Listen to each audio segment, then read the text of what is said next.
Hello folks, and welcome to another video.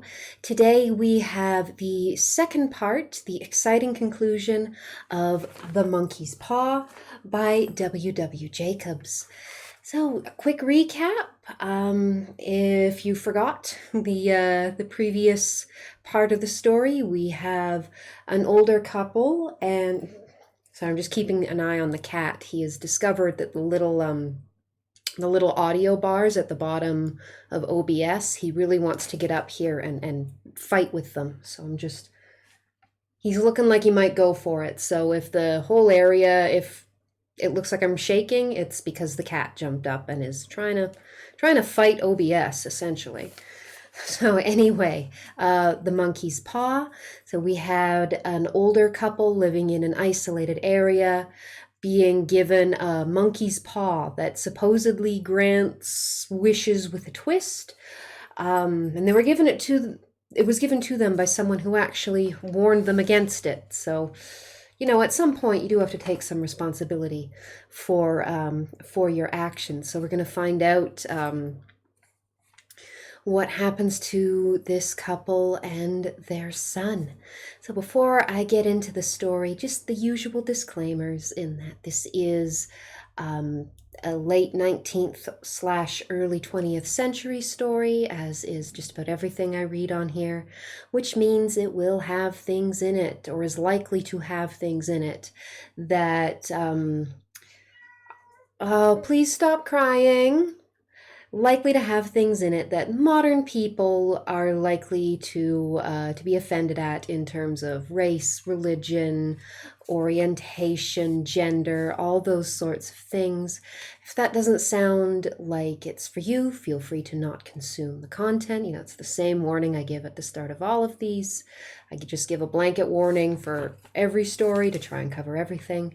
And of course, the things that give rise to ghosts and horror stories are often things that are unpleasant subject matter, murders, suicides, that sort of thing. So again, if that doesn't sound quite like your cup of tea, please feel free to not consume the content.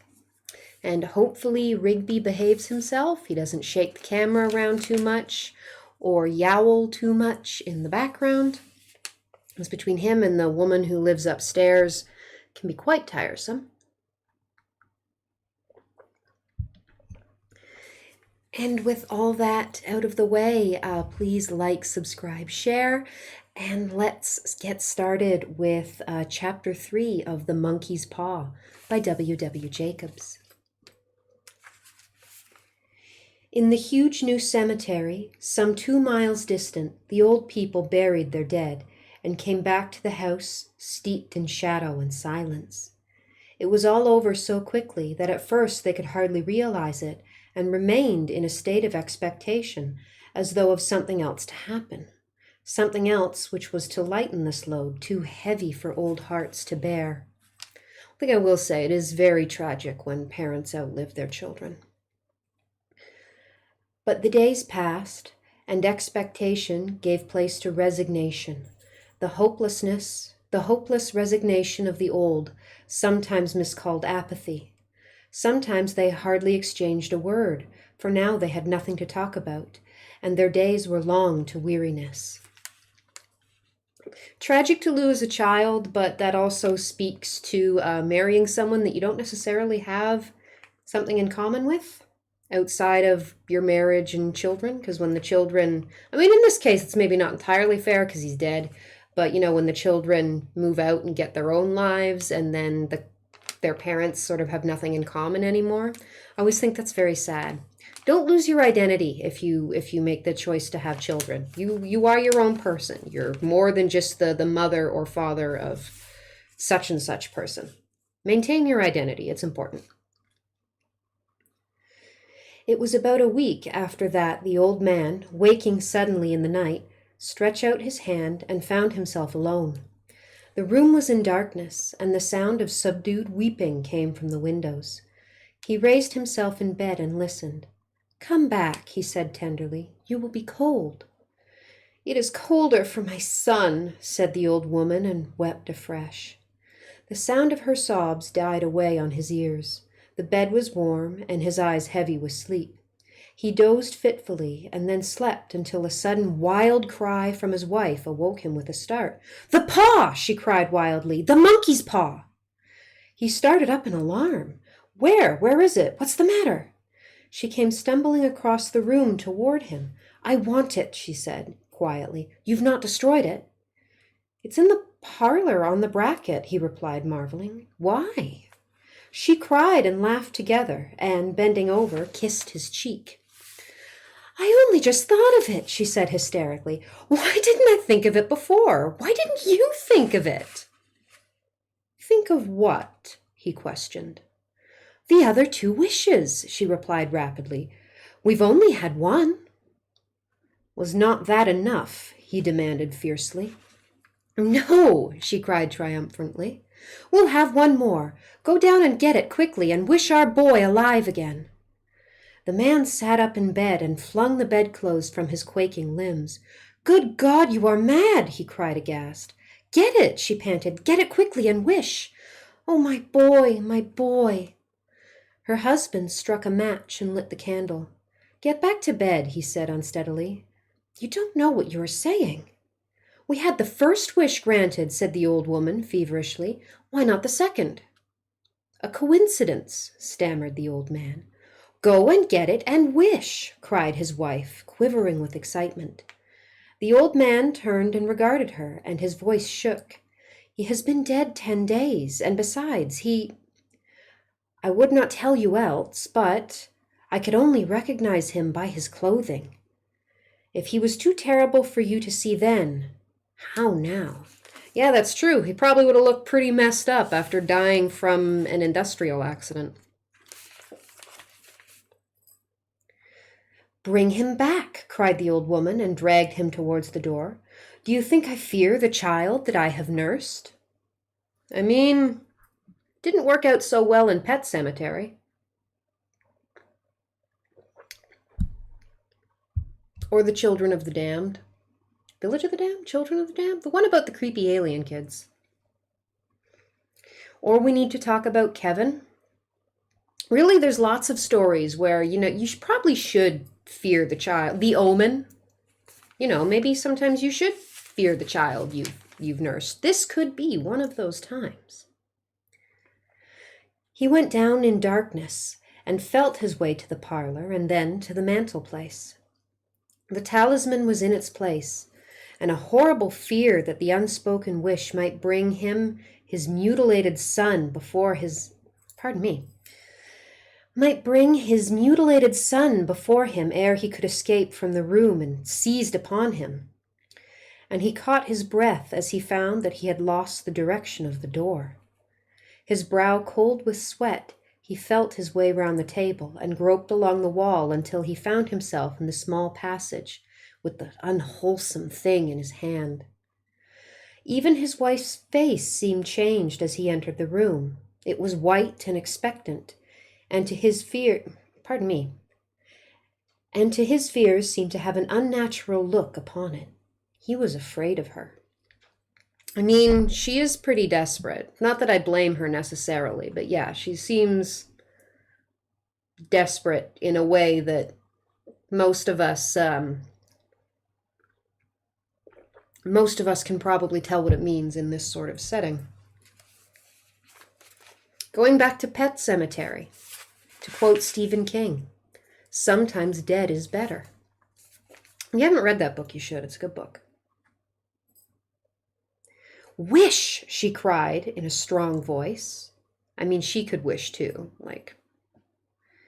"It is foolish and wicked," he faltered. "Wish," repeated his wife. He raised his hand. "I wish my son alive again." The talisman fell to the floor, and he regarded it fearfully. Then he sank trembling into a chair as the old woman, with burning eyes, walked to the window and raised the blind. He sat until he was chilled with the cold, glancing occasionally at the figure of the old woman peering through the windows.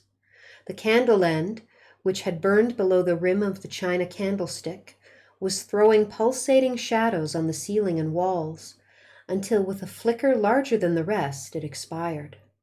The old man, with an unspeakable sense of relief at the failure of the talisman, crept back to his bed, and a minute or two afterward, the old woman came silently and apathetically beside him.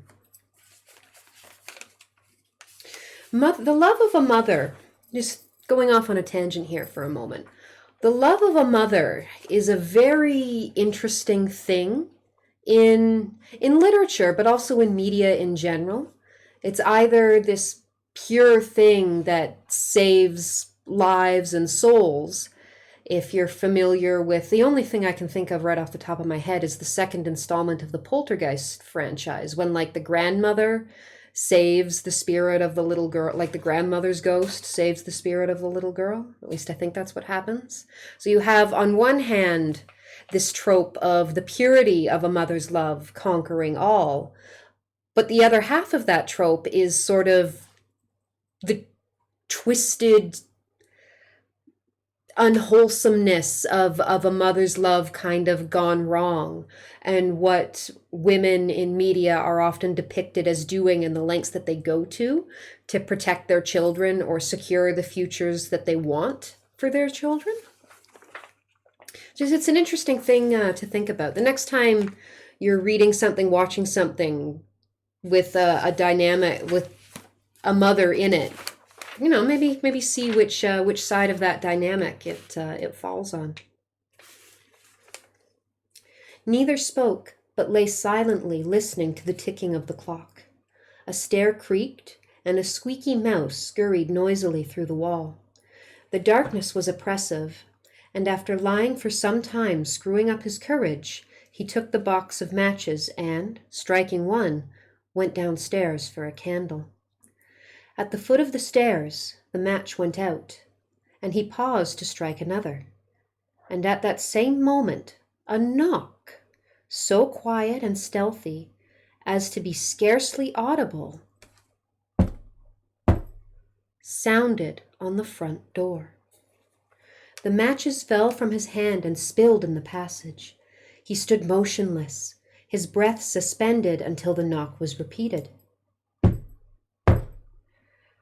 Then he turned and fled swiftly back to his room and closed the door behind him. A third knock sounded through the house. "What's that?" cried the old woman, starting up. A rat," said the old man in shaking tones. "A rat. It passed me on the stairs." His wife sat up in bed, listening. A loud knock resounded through the house. "It's Herbert!" she screamed. "It's Herbert!" She ran to the door, but her husband was before her, and catching her by the arm, held her tightly. "What are you going to do?" he whispered hoarsely. "It's my boy! It's Herbert!" she cried, struggling mechanically. "I forgot it was 2 miles away. What are you holding me for? Let go! I must open the door." "For God's sake, don't let it in!" cried the old man, trembling. "You're afraid of your own son," she cried, struggling. "Let me go! I'm coming, Herbert, I'm coming!" There was another knock and another. The old woman, with a sudden wrench, broke free and ran from the room. Her husband followed to the landing and called after her appealingly as she hurried downstairs. He heard the chain rattle back and the bottom bolt drawn slowly and stiffly from the socket. Then the old woman's voice, strained and panting. "The bolt!" she cried loudly. "Come down, I can't reach it."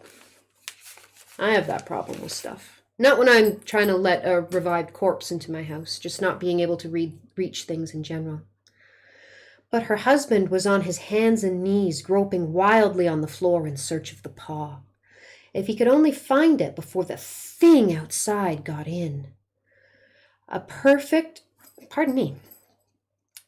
fusillade of knocks reverberated through the house, and he heard the scraping of a chair as his wife put it down in the passage against the door.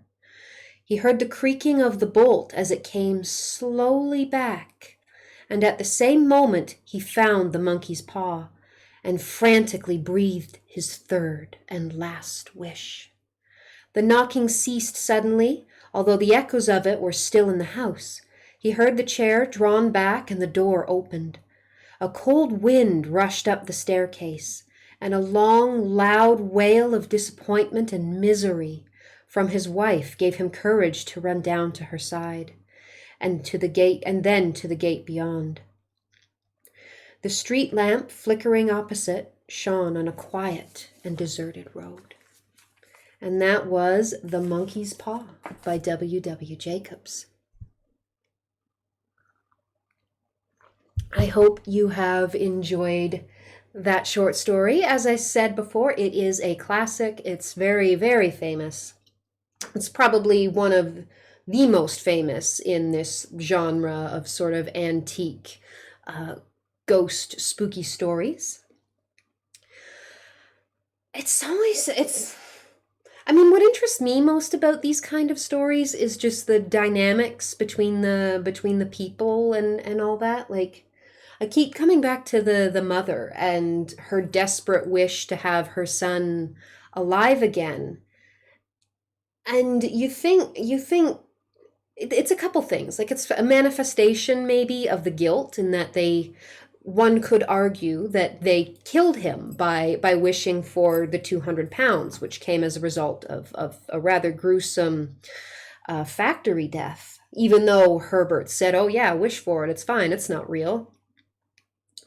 So there's this guilt and wanting him back again, and the father who is more distant and sort of is one of the first things in his mind when his wife suggests wishing the son back alive is the possibility of that going horribly, horribly wrong. And he's able to sort of make that conclusion on logic instead of sort of the emotional side of his wife. And one, it's I think to do with how men and women were and sometimes still are, the difference in the way they're written. But I would also argue that this could be partially attributed to mothers traditionally being the more involved parent. Like, maybe it's easier for him to step back and say, no, this is a terrible idea, because he didn't have quite the involvement that she did at raising this child. At least that's my thought, which admittedly doesn't count for much. But I do hope you have enjoyed that story. As ever, leave me a comment below, especially if you have a request for a story. My next video, it might be a little while before I upload, because I'm looking at doing something a little more complicated. I'm hoping to be able to record something that I have written about a very, very famous piece of local folklore, but it involves, it's a little more complicated with visuals, and we'll see how fancy I get with it, but I anticipate it will take longer to go up.